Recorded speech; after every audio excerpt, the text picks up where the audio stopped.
Здравейте! Тая раница много ми тежи. Здравейте ви, боксери!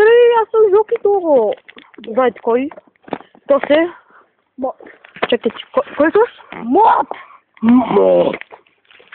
Сега се прибираме отново от откритата спортна зала. В Слободо. Да, ние учим в Суворово, не сме от Варна. Малко село с 5000 души. Малко село с 5000 души, наистина, много е училище. Да, обаче пак е готин, за мен е най-любимия град на света. На света. И така... Кой е трактора?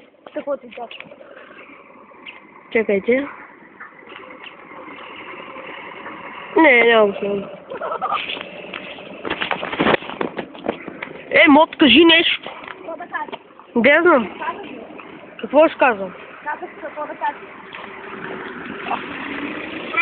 Нищо. Да.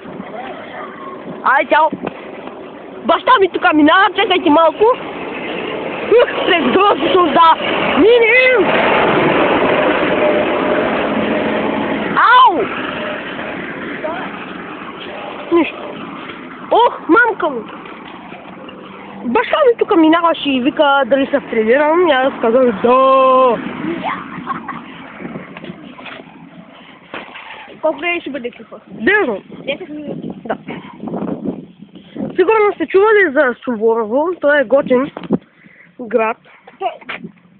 Той преди 40 години бил село, но преди 40 и няколко години генерал Суворов се спечелил войната, бил града, който се е казал още и там как. Слушайте, ти е много по историята. Сега. Историята е града ли бе? Чакай. Тихо.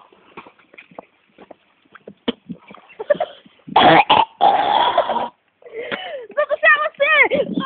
Хай близо!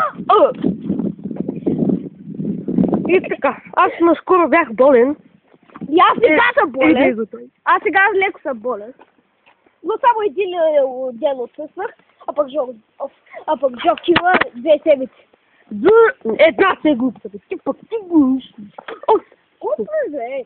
Спокойно. Вие викате и тебе. Болета не ми би, господин! Тя вече посета. Господин, не би. Той се жени за... Вики! Вибокс. Вибокс се жени. Това ще е 3 пъти. Не. Ще... Жокчила ли се жени?